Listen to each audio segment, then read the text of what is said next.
All right, we are saucing up our delicious smelling pork side ribs. I'm joined by Big Luke. He is the owner here at the restaurant. Those look amazing. Thank you very much. Okay, so I noticed that before you started saucing, the ribs had a spice on them. Can you tell me what it is? I can tell you some of it. There's some fresh garlic. Yeah. There's some oregano. There's some lemon pepper. And I'm going to let you guess at the rest when you taste them. Okay, I like that game. And how do you cook your ribs? They're basically cooked twice. They never see water. I find if you take ribs and you put them in water to get rid of the fat, you're making soup. So you're drawing flavors out of the pork itself. Right. If you cook it nice and slow, you'll keep all the flavors. It will be tender. It will be juicy. You know.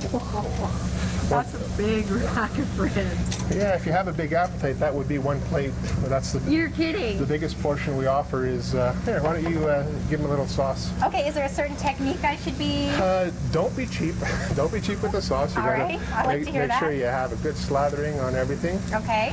The sauce is one of our in-house creations. And what kind of sauce is this? It's a barbecue-based sauce, but some of the ingredients that go into it are different than most barbecue sauces.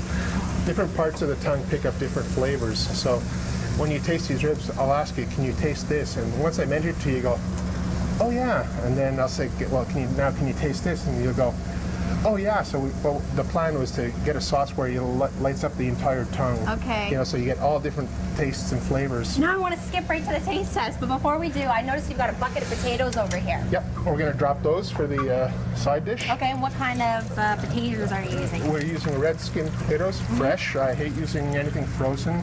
My mom never fed me anything frozen, so why would I feed my customers anything frozen?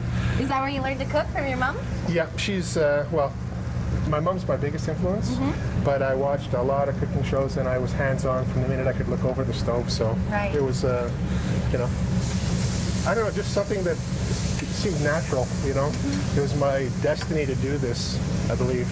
Now, Luke, I got to tell you, we've got a lot of emails about how good your ribs are, and that's just one of the items that are on your menu. What inspired the Big Luke's Take Two menu?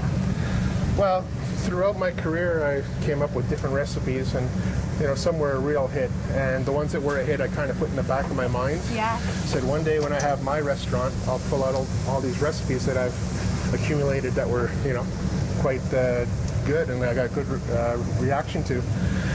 The ribs are one of them. Took a long time to balance the flavors of the ribs because it's not only the marinade on the raw rib, it's also when it cooks with the sauce, and the sauce cooks, changes the flavor profiles. So balancing the finished product makes all the difference. Okay, the wait is over. Oh my God. That is good. Thank you. I took too big of a bite. Stick around, there's still plenty more coming up from Big Luke's here in Alexandria.